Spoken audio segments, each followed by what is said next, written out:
అందరికీ నమస్కారాలండి. ఈ సృష్టిలో ఆ ప్రకృతి అందించే చెట్ల పొలాలు ఆయా నిర్దిష్ట కాలంలోనే కదా అవి పంటకు వచ్చి ఎర్రగా పండి రుచినిచ్చేవి. అలా కాక మధ్యకాలంలోనైతే అవి పచ్చిగాను పచ్చగాను ఉండి రుచి కూడాను అందులో చేరదు కదా. ఇదే ఉదాహరణగా మానవ జాతి సృష్టి కూడాను అంతేనేమో. ఉదాహరణకు కంచు మోగినట్లు కనకంబ మోగదు అని పెద్దలు చెప్పారు కదా. అలాగే జ్ఞానం అందినవాడు ప్రవర్తించే విధానము, అలాగే జ్ఞానము అందనివాడు ప్రవర్తించే విధానము ఈ ఉదాహరణలాగానే ఉంటాయి కదా. ఈ మానవ జాతి జ్ఞానుడిగా పంట పండియే ఉంటే, నిజానికి ఆ విధంగా మానవ మనుగడ అనేది పంట పండియే ఉంటే, మనమెవరము, మనం ఎలా నేర్పింపబడ్డాము, మన చుట్టూన్నది ఏమిటి, నిత్యం జరుగుతున్నది ఏమిటి, ఆది ఏమిటి, అంతం ఏమిటి, ఇది ఎక్కడ మొదలైంది, ఎక్కడికి వెళుతుంది, ఈ పగలు రాత్రులు, ఎండ వాన, సూర్యుడు చంద్రుడు, జీవ వృక్షజాతుల మనుగడ, మనకు కూడాను బాల్యం ఏమిటి, యవనం ఏమిటి, వృద్ధాప్యం ఏమిటి, ఈ విధానం అంటా ఏమిటి అంటూ మన జ్ఞానమే పట్టబడితే, ఈ అన్వేషణ అనేది మానవ జాతిలో సాగేదే కదా. కానీ ఎవరిలో కూడాను పరిశీలన జ్ఞానం అనేది పుట్టలేదు కదా. కాలానికి కాలు జాపి కదిలి కాటికే పోతున్నారు తప్ప ఇలా ప్రకృతి గురించి ఆలోచన చేయలేకున్న వయసేనేమో.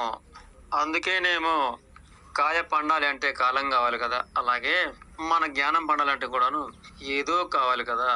ఆ ప్రయత్నమేనేమో ఈ ఆశ అనబడేది. అందుకే మానవుడు ఈ భూగోళంపై గల సమస్త శక్తులు కూడాను లాక్కునే ప్రయత్నమే చేస్తుంటాడు. అందుకేనేమో కనిపించిన భౌతిక వస్తువు కూడబెడుతుంటాడు. ఆ ప్రయత్నమేనేమో ఈ పరుగుల జీవితం. ప్రయత్న ఫలాలు పడలేదు కనుకనే అందుకోలేకపోతున్నామేమో. ఇక నిజానికి మానవ మనుగడ అనేది పండగ ముందే ఎవడో అడ్డగించి, నిజానికి మానవ మనుగడ పండితే విశ్వ రహస్యాలు తెలుసుకునే ప్రయత్నంలోనే సాగుతుంటాము.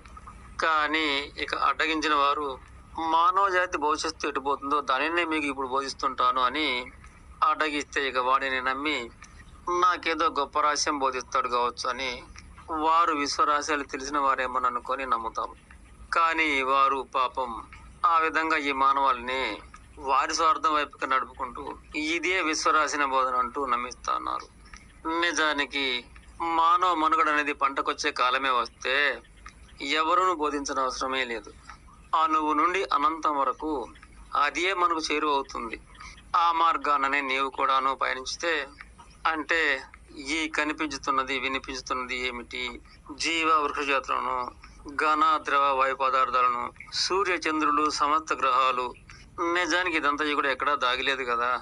క్రమంగా విచిత్ర విశ్వ ప్రకృతి మార్గాన పయనించబడితే, నాకు తెలిసి ఏది ఏమైనా ఇంకా కొంత దూరం మానవ మనుగడ అనేది పయనించితేనే విశ్వ రహస్యాన్ని తెలుసుకునే పంటకాలం అనేది రాగలదు.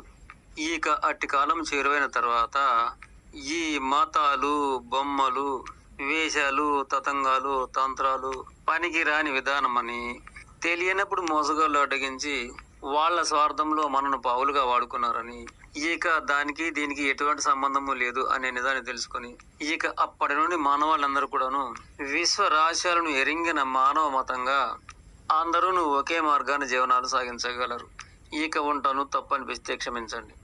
ఇంతకు నేనెవరంటే, సర్వమత మానవాళి, సమస్త జీవకోటి, విశ్వ జగత్తు క్షేమము, అలాగే ఈ జన్మనిచ్చిన వారే నిజమైన తల్లిదండ్రులని అందరూ తెలుసుకోవాలని, అట్టి వారికి సేవలు చేసుకోవాలని, అట్టి ఆశయాలతో నేను ఆ విశ్వదాతను 101 కొండలపైన ఆరాధనలు చేశాను. ఇది బూటకము కాదు, చెప్పినంత సులువుగా జరిగిందేమీ కాలేదు.